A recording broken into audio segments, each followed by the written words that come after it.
15 August रोजी होणाऱ्या कार्यक्रमाची तयारी करताय. आजोबा, मला 15 ऑगस्ट हा स्मृतिदिन आहे हे माहितीये, पण 14 ऑगस्ट काय? या देशाची फाळणी 14 ऑगस्ट रोजी झाली.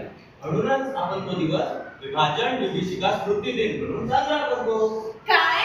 विभाजन विभीषिका स्मृतिदिन हे काय असतं? सांगतो. 14 ऑगस्ट 1947 रोजी आपल्या देशाची विभागणी झाली. हा प्रसंग आपल्या देशाच्या इतिहासातील अति भयानक प्रसंग आहे. आजोबा, विभाजनाची भयानकता हे काय असतं? अगं बाळा, तुला फाळणीचा अर्थ कळतो का? जर फाळणीचाच अर्थ कळत नाही तर भयानकतेचा अर्थ तरी कसा कळणार? आम्हाला सोबत नीट समजावून सांगा. पण ते वाटून दिलं गेलं होतं का? हो, विभाजन झालं होतं. पण वाटणे आणि विभाजन हे वेगवेगळे बरं का? कारण तुम्हाला एक उदाहरण देऊन सांगतो. आता समजा तुझ्याकडे 10 टॉफी आहेत. तुम्हाला त्या आपापसात वाटायच्या. मी कशा वाटणार? मी प्रत्येकी 5 टॉफी वाटणार.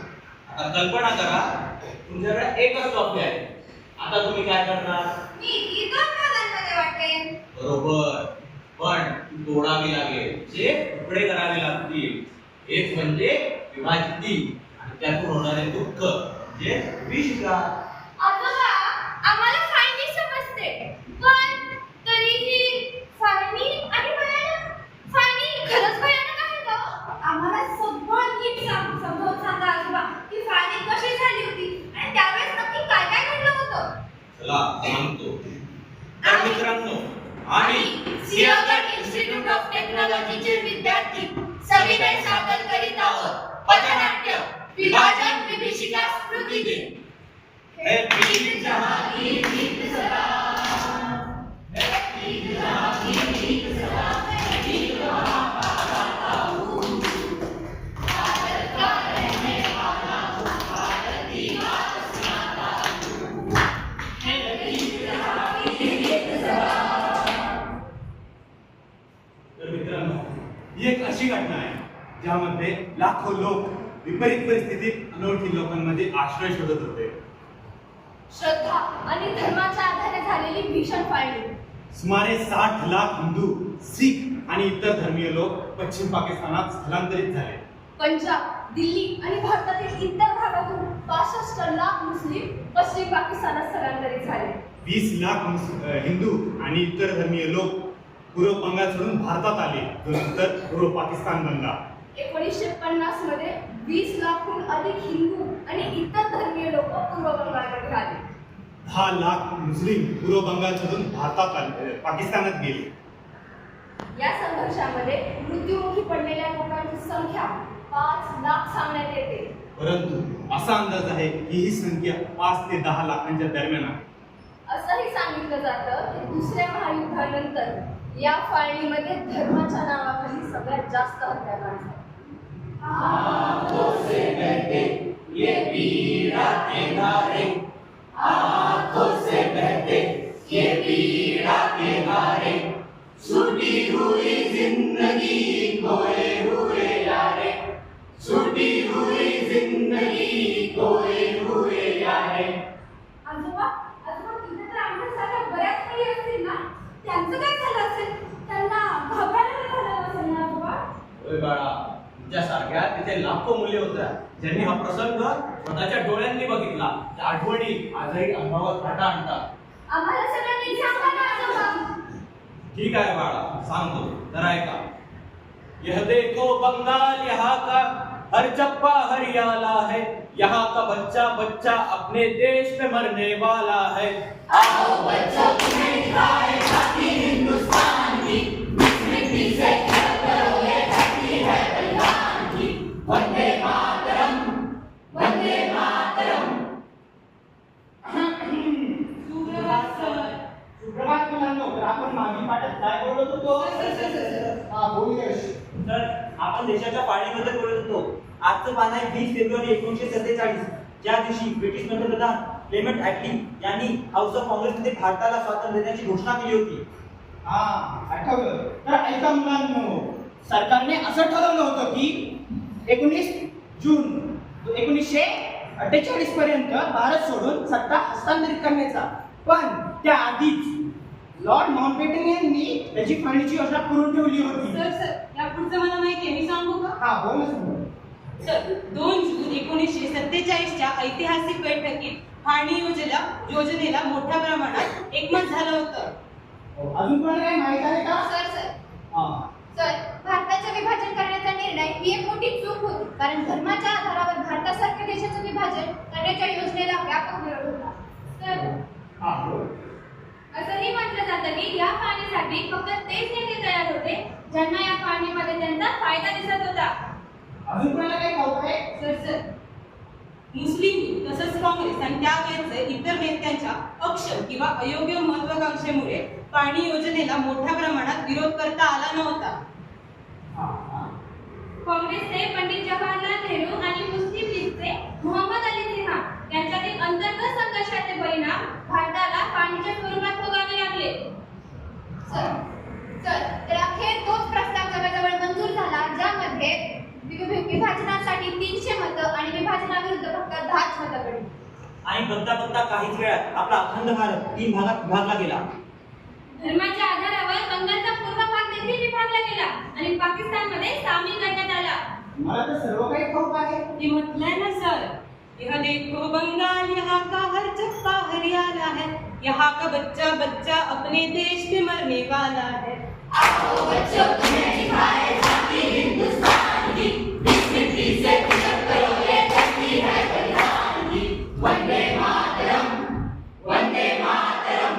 6 मार्चच्या सकाळपर्यंत अमृतसर, जलंधर, रावळपिंडी, मुलतान, सियालकोट आणि पंजाब ही सर्व शहरे आगीत भडकली होती. पंजाबचा तुलनेत बंगालचे विस्थापन आणि पुनर्रचना सुरू थोडे वेगळे होते. बंगालचे लोक दुःखी आणि त्रस्त होते, कशामुळे? कारण बंगालच्या लोकांना 2दा विस्थापनाचा सामना करावा लागला. दोन वेळा? हो, 2 वेळा. एकदा त्या सर्वांना आपले घरदार सोडून पाकिस्तानमध्ये जावे लागले आणि तिथून पळून पश्चिम बंगालला यावे लागले. हजारो हिंदू कुटुंब ढाका आणि आसपासच्या भागातून पळून शिलाँगला पोहोचले. ते पोहोचले का हो? पण ते सहज नाही पोहोचले. वाटेत प्रत्येक स्त्रियांचे, मुलांचे, वृद्धांचे, पुरुषांचे खूप हाल झाले. आणि एवढेच नाही, तर एक स्त्रियांना, मुलींना, वृद्धांना, पुरुषांना खूप अत्याचार सहन करावे लागले. तेव्हा जाऊन ते तिथे पोहोचले. त्या काळात अनेक स्त्रियांना आणि मुलांना अपमानास्पद वागणूक मिळाली. इतकेच नाही तर त्यांचा अत्याचारही झाले. हो, ते खरे आहे. हानी दरम्यान स्त्रियांना जास्त त्रास सहन करावा लागला. लाखो कुटुंब आपल्या नातेवाईकांपासून विभक्त झाले. इतकेच नाही तर जिवंत माणसं ट्रेनमध्ये गेली, पण तीच ट्रेन मृत्यूचा संदेश घेऊन परत.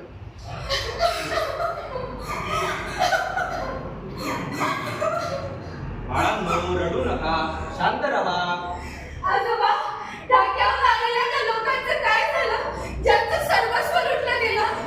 याबद्दलही एक वेगळी कथा आहे. ते म्हटलं जातं ना मुलांनो, ना घराचं ना दाराचं. ते लोक जिथून आले तिथे परत जाऊ शकले नाही आणि जिथे आले तिथे आपले होऊ शकले नाही. असं का? कारण जेव्हा ते आपलं घर सोडून आले त्या फक्त भिंती नव्हत्या, त्या होत्या आठवणी, आयुष्य आणि ओळख. ते आपल्याच देशात परके ठरले. आपल्या देशाच्या इतिहासातील हा विभाजनाचा अध्याय हा इतका काळा अध्याय आहे, कोणीही तो सहजपणे ऐकू शकत नाही. ही एक हृदयद्रावक घटना आहे. आंखों से बहते ये पीड़ा के धारे, आंखों से बहते ये पीड़ा के धारे, छूटी हुई जिंदगी खोए हुए आए, छूटी हुई जिंदगी खोए हुए आए. फाळणीच्या या खेळामध्ये आपलं प्राण गमावलेल्या आणि विस्थापनाचं दुःख सहन करणाऱ्या लाखो भारतीयांना शतशः वंदन. भारताची एकता आणि अखंडता जपण्यासाठी आपण सर्वांनी एकत्र काम केले पाहिजे, तरच आपण आपल्या भावी पिढ्यांसाठी समृद्ध, सक्षम आणि विकसित भारत बनवू शकू. विभाजनाच्या या राजकीय खेळात एका भावाने दुसऱ्या भावाविरुद्ध विचार केला. भावाने भावास गमावलं, भावाने भावाला विभागलं, भावाने भावाशी संबंध तोडले आणि अशा प्रकारे आपला अखंड भारत विभागला गेला, खंडित झाला. जे झालं ते झालं. आपले पंतप्रधान नरेंद्र मोदी यांनी म्हटलं आहे की फाळणीचं दुःख कधीही विसरता येणार नाही. द्वेष आणि दहशतवादामुळे आपल्या लाखो बंधूंना आणि भगिनींना विस्थापनाचं दुःख सहन करावं लागलं आणि त्यांना त्यांचे प्राणही गमवावे लागले. त्या लोकांच्या स्मरणार्थ आणि बलिदानाच्या सन्मानार्थ आपण 14 ऑगस्ट हा दिवस विभाजन विभीषिका स्मृती दिन म्हणून साजरा करतो. आता वेळ आलेली आहे या आठवणी मनात खळवळ साठवण्याची. जखमा विसरता येत नाही आणि विसरायच्याही नाही, पण त्यामध्ये अडकूनही राहायचे नाही. विभाजन म्हणजे फक्त देशाची फाळणी नव्हे, तर ती माणसांची नाती, विश्वास आणि भावना याची फाळणी होती. एक आई आपल्या मुलाला शोधत होती, तर एक भाऊ आपल्या बहिणीला वाचवत होता. हा दिवस फक्त इतिहास नव्हे, तर ही जिवंत आठवण आहे, जी आजही कानी पडल्यावर मनाला दुःखी वाटते. स्मृतिदिन हा दिवस विसरण्याची परवानगी नाहीये, तर तो आठवण्याचा, शिकण्याचा आणि एकतेने उभं राहण्याचा दिवस आहे. जर आपल्याला कोणी धर्म किंवा जातीच्या आधारावरती फसवण्याचा प्रयत्न करत असेल किंवा आपली फसवणूक करत असेल, तर त्याला आपण बळी पडायचं नाही. आपण बळी पडायचं नाही. आपण बळी पडायचं नाही. हा फक्त घोषवाक्य नाही, हा एक चितेचा आत्मविश्वास आहे, जो आपल्याला विभाजनाच्या कुशीतून मुक्त ठेवतो. आपला भारत एकसंध व्हायला हवा, यासाठी आपण विविधता, संस्कृती, श्रद्धा जपायला हवी. धर्मांची कहाणी विसरून चालणार नाही. ती आपल्याला मानवता आणि करुणेची आठवण करून देते. आपण जेव्हा विविधतेमध्ये ऐक्य साधतो, तेव्हाच तर खरा संस्कृतीचा विस्तार होतो आणि तो येणाऱ्या भविष्यातील भारतासाठी आधारस्तंभ बनतो. ते दुःख विसरू नये. ते आपल्याला मानवता, सहानुभूती आणि आदर शिकवतात. निष्ठा आणि एकाग्रतेने आपण आपल्या भारत मातेला आनंद आणि शांततेने विकसित करूया आणि आपण सर्वजण आज एक शपथ घेऊया. मी विभाजन स्मृती दिनानिमित्त शपथ घेतो की मी देशाच्या अखंडतेसाठी आणि सर्व धर्म समभावासाठी सदैव प्रयत्नशील राहील. विभाजनाच्या वेदना विसरून देशातील प्रत्येक नागरिकासोबत सलोख्याने आणि प्रेमाने वागेल. तसेच भविष्यात अशा प्रकारच्या विभाजनाची पुनरावृत्ती होऊ नये यासाठी प्रयत्न